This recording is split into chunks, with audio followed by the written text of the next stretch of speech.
Dans l'ombre des étoiles anciennes se dresse un royaume où les légendes et la réalité se confondent. Un grand bouleversement ébranle la paix ancestrale. Des alliances se brisent, des secrets se dévoilent, et un pouvoir divin promet de changer le destin de tous. Bienvenue dans l'histoire majestueuse d'une contrée lointaine mais si proche, où un événement épique, porteur de mystères et de révélations, se prépare. L'histoire d'Afriland attend d'être racontée.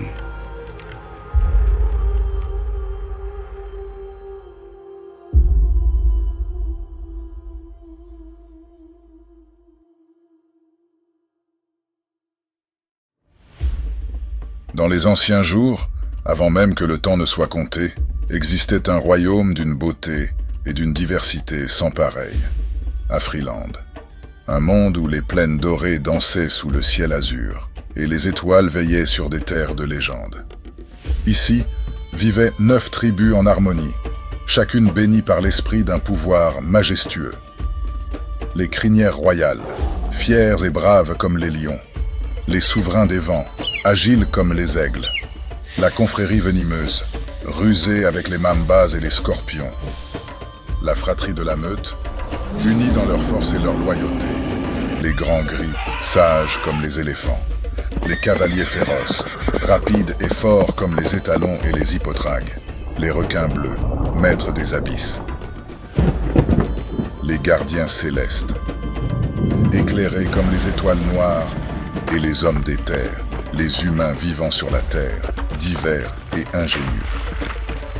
Parmi ces tribus, une amitié légendaire liait les grands gris aux crinières royales. Fraternité profonde, forgeant ensemble des siècles de paix. Le lien entre les deux tribus était d'une nature exceptionnelle, bien au-delà de la simple alliance ou amitié. C'était un lien sacré de belle famille à belle famille, tissé à travers des mariages, unissant leurs héritages et leurs destins. Mais le destin, tel un vent capricieux, changea.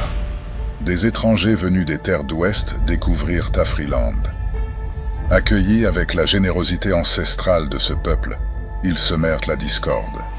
Des murmures perfides et des ombres de doute s'insinuèrent et semèrent la méfiance et la discorde, fissurant ainsi l'amitié indéfectible entre les éléphants et les lions. La suspicion enfla comme un feu sauvage.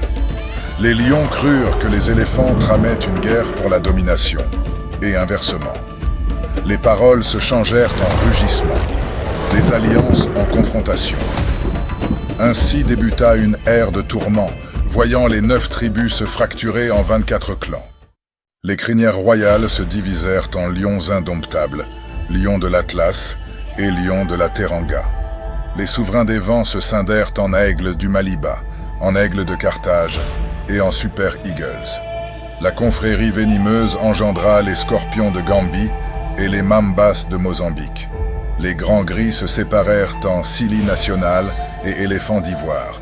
Les cavaliers féroces donnèrent naissance aux étalons intègres et aux palancas negras. Les requins bleus, seuls régnant des abysses, dominèrent les profondeurs des mers.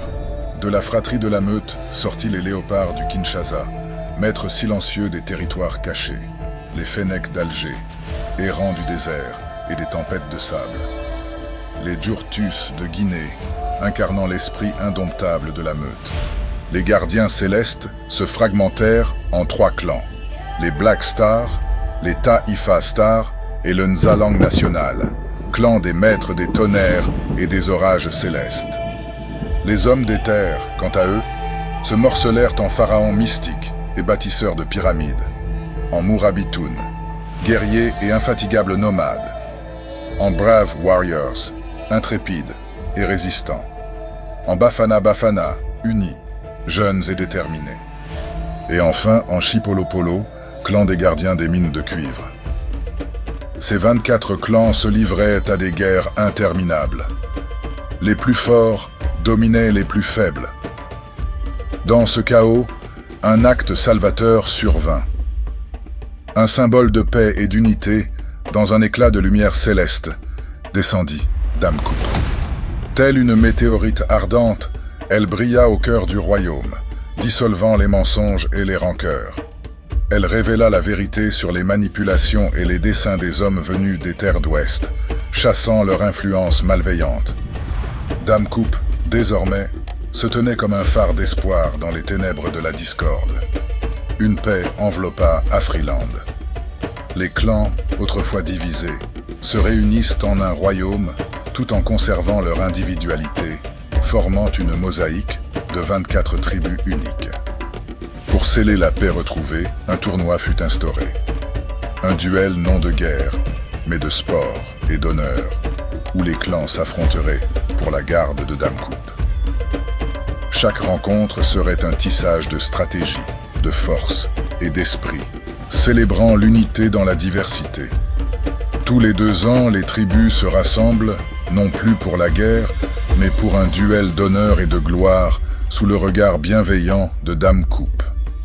Alors que le tournoi de Dame Coupe se prépare à s'élever tel un phénix des cendres du passé, tous les regards se tournent vers la terre d'espérance, la Côte d'Ivoire. Cette contrée, baignée de lumière et d'énergie, accueille le tournoi dans son sein pour la seconde fois de son histoire, portant fièrement l'héritage des Grands Gris. Des arènes majestueuses, érigées comme des joyaux à travers la Côte d'Ivoire, attendent les héros de ce tournoi. Chaque stade, un colosse de pierre et de rêve, est prêt à accueillir les épopées des clans. Le peuple de la Côte d'Ivoire, vibrant d'un enthousiasme contagieux, s'apprête à accueillir les guerriers de tout Afriland. Dans les villes animées, les rues colorées et au cœur des forêts luxuriantes, l'air est chargé d'anticipation et de joie.